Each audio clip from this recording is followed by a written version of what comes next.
జై శ్రీరామ్ అందరికీ నమస్కారం వెల్కమ్ టు న్యూస్ అఖండ నేను మీ కస్తూరి శ్రీధర్ మిత్రులారా నాగపూర్ అల్లర్ల విషయంలో మీకందరికి కూడా ఒక ఇంపార్టెంట్ అప్డేట్ అయితే తీసుకొచ్చిన న్యూస్ మాత్రం సూపర్ గా ఉంటది ఓకేనా ఈ న్యూస్ చెప్పబోయే ముందు మీకందరికి కూడా ఒక విన్నపం మన న్యూస్ అఖండ ఛానల్ ఆధ్వర్యంలోనే మన కుటుంబ సభ్యులందరి ఆరోగ్యం కోసం అఖండ హెల్త్ అని చెప్పేసి మరొక ఛానల్ అయితే స్టార్ట్ చేసాం అనమాట మన ఛానల్లో మీరు ఏ విధంగా అయితే ప్రోత్సహిస్తున్నారో సపోర్ట్ చేస్తున్నారో అదే విధంగా మన అఖండ హెల్త్ ఛానల్ కూడా సబ్స్క్రైబ్ చేసుకొని సపోర్ట్ చేయాలని చెప్పేసి మిమ్మల్ని అందరినీ కూడా పదే పదే కోరుకుంటున్నా ఇక న్యూస్ విషయానికి వస్తే ఏక్నాథ్ షిండే ఈయన మహారాష్ట్ర మాజీ ముఖ్యమంత్రి ప్రస్తుతం మహారాష్ట్రకు ఉప ముఖ్యమంత్రిగా పనిచేస్తూ ఉన్నాడు అంతేకాదు శివసేన పార్టీకు అధ్యక్షుడు కూడా అంటే శివసేన పార్టీ అనేది ఒక రెండు ముక్కలైంది కదా ఈయన ఏక్నాథ్ షిండేకు శివసేన పార్టీ ఇది ఒకటి ఆయనకు ఉద్ధవ్ ఠాక్రేకు అదొకటి వీళ్ళలోనే ఇద్దరైనారు ఈ శివసేన పార్టీనే రెండు ముక్కలైందన్నమాట సరే ప్రస్తుతం ఏక్నాథ్ షిండే రంగంలోకి దిగినాడు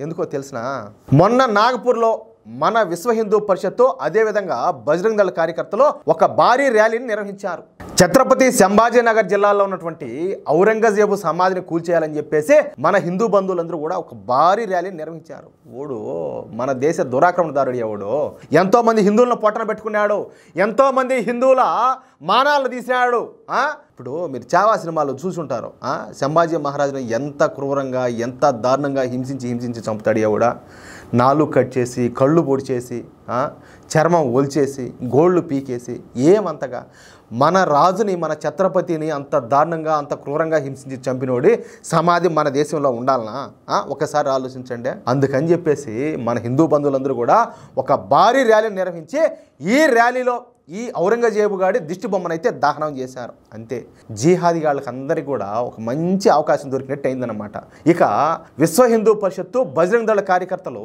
తమ పవిత్ర మత గ్రంథమైనటువంటి ఖురాన్ను తగలబెట్టారని చెప్పి ఈ జిహాదీగాళ్ళు వాళ్ళలో ఓళ్ళే పెద్ద ఎత్తున ఈ అబద్ధ ప్రచారం అంతా కూడా చేసుకొని ఇక ఒక పక్కా ప్లాన్ ప్రకారం హిందువులపైన హిందువుల వాహనాలపైన హిందువుల షాపుల మీద పడి దాడి చేశారు అనేక వాహనాలను తగలబెట్టారు నేను ఇంతకుముందు కూడా ఒక న్యూస్లో చెప్పా కేవలం హిందువుల వాహనాలను మాత్రమే తగలబెట్టారంట యాక్చువల్గా అయితే ప్రతిరోజు అక్కడ అందరూ కలిపి పెడతా ఉన్నారంట ఏది పార్కింగ్ అలాంటిది ఈ ఇన్సిడెంట్ జరిగినప్పుడు కనీసం వెతుక్కుంటే ఒక ముస్లిం వాహనం కూడా లేదంట అంటే ముందుగానే ఇదంతా ప్లాన్ ఉన్నట్టే కదా ఖురాన్ అనేది ఇక్కడ కేవలం ఏంటంటే ఒక డూప్ అనమాట అల్లర్లు సృష్టించడానికి ఖురాన్ను తగలబెట్టారని చెప్పేసి కేవలం దాన్ని బూచిగా చూపించి ఇంత గొడవలు చేశారు సరే ఇక్కడ మరొక విషయం ఏంటంటే ఔరంగజేబుకు సపోర్ట్గా పోతే మహారాష్ట్ర ప్రజలంతా కలిసి తిరగబడతారు ఈ జాంబిగాలను తరిమి కొడతారు అందుకే తమ మత గ్రంథాన్ని తగలబెట్టారని చెప్పేసి ఒక దిక్కుమానటువంటి ఒక రోమన్ను వదిలిపెట్టి ఈ విధంగా అల్లర్లకు పాల్పడినారు సరే నేను ఎక్కడో ఒక మాట చదివిన ఆల్ తకియా అని చెప్పి ఉంటుందంట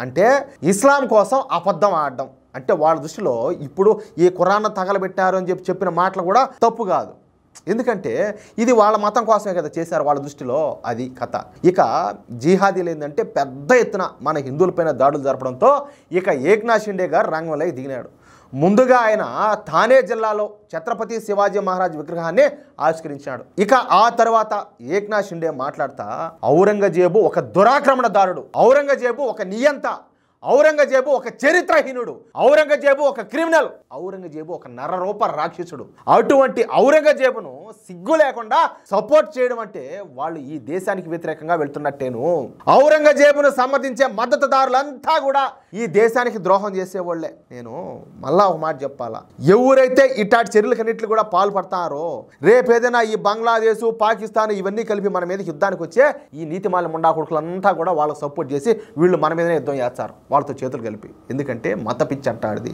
ఇంకా ఏక్నాథ్ షిండే గారు మాట్లాడతా ఇలాంటి వాళ్ళందరూ కూడా నిజమైన దేశద్రోహులు నిజమైన జాతీయవాద ముస్లింలు ఔరంగజేబును ఎట్టి పరిస్థితుల్లో కూడా సమర్థించరు కానీ ఔరంగజేబును సమర్థించే వాళ్ళంతా కూడా ఖచ్చితంగా దేశద్రోహులే దాంట్లో అయితే డౌట్ ఏం లే అసలు మన దేశానికి మహారాష్ట్రకు ఒక గుర్తింపు తెచ్చిన వారు ఛత్రపతి శివాజీ మహారాజ్ గారు అదేవిధంగా ఛత్రపతి సంభాజీ మహారాజులు మాత్రమే అటువంటి మన వీరులతో యుద్ధం చేసి వాళ్ళను దొంగ దెబ్బ తీసినటువంటి ఈ ఔరంగజేబు ఒక పిరికి పంద ఔరంగజేబు సమాధిని కూల్చేయమని చెప్పేసి హిందూ సంఘాలు ర్యాలీ చేశారు. అందులో తప్పే ఉండదు. అటాటి నీచుడి సమాధిని ఈ పుణ్యభూమిలో ఎందుకు? ఈ దేశ దురాక్రమణ దాటైనటువంటి ఔరంగజేబు సమాధి మన దేశంలో ఉండడం మనకే సిగ్గుచేటు. అటువంటి ఒక రాజకీయ సమాధిని ఖచ్చితంగా తొలగించేయాల్సిందే. ఈ విషయంలో నేను పూర్తిగా దేవేంద్ర ఫడ్నవీస్కి అయితే నేను సపోర్ట్ చేస్తున్నా. అలాగే మత ఘర్షణలకు కారణమైనటువంటి ఈ జిహాదీల పైన ఎటువంటి నిర్ణయం తీసుకున్నా మేమైతే దాన్ని సమర్థిస్తాం. కానీ ఈ అల్లర్లకు పాల్పడినటువంటి వాళ్ళ మీద కఠినంగా చర్యలు అయితే తీసుకోవాలా. మరొకసారి ఇలాంటి అల్లర్లు చేయాలంటే భయం పుట్టేటట్టు చర్యలు ఉండాలా. అప్పుడే నేను సంతోషిస్తా. జిహాదీలను పోలీసులకు పట్టించే విషయంలో మా శివసేన కార్యకర్తలు కూడా పోలీసులకు సహకరిస్తారు. జై శ్రీరామ్ అంట ఏక్నాథ్ షిండే గారు కీలక వ్యాఖ్యలు చేయడం ఇక్కడ గమనార్హం. మొత్తం మీద ఈ జిహాదీలకు మాత్రం పచ్చడవుతుందంట. అట్నే చిత్తగొట్టేస్తున్నారు. మహారాష్ట్ర పోలీసులు ఈ జిహాదీల ఇళ్లలోకి వెళ్ళి మరీ ఈడ్చుకుపోతున్నారంట. ఏది కుక్కలు నేర్చకపోయినట్టు. లేకపోతే ఏందిరా మదము? ఏంది మదం అంటాలే? ఏమన్నా ప్రశాంతంగా పోద్దాము, ఏమన్నా పెళ్ళాబెడ్డలు చూసుకుందాము, కుటుంబంతో ప్రశాంతంగా సంతోషంగా ఉందామల్లా అవసరం ఈ రచ్చలు ఎల్లర్లు అన్నా పోయే కాలం ముసిచ్చు కదా ఇదంతా కూడా. కానీ మీరు ఎంత చేస్తే మీకు అంత టైం దగ్గర పడినట్టే. దాంట్లో అయితే మరొక మాట లేదు. అది విషయం అయితే. మిత్రులారా, ఈ న్యూస్ కనుక మీకు నచ్చినట్లయితే ఖచ్చితంగా ఈ న్యూస్ నలుగురికి షేర్ చేయండి. అదేవిధంగా ప్రతి ఒక్కరు కూడా మీ యొక్క అమూల్యమైన అభిప్రాయాలను ఖచ్చితంగా కామెంట్ చేయండి. అలాగే ఇంతవరకు మీరు కనుక మన ఛానల్ని సబ్స్క్రైబ్ చేసుకున్నట్టయితే ప్రతి ఒక్కరు కూడా మన ఛానల్ని సబ్స్క్రైబ్ చేసుకోండి, సపోర్ట్ చేయండి ప్లీజ్. జై శ్రీరామ్.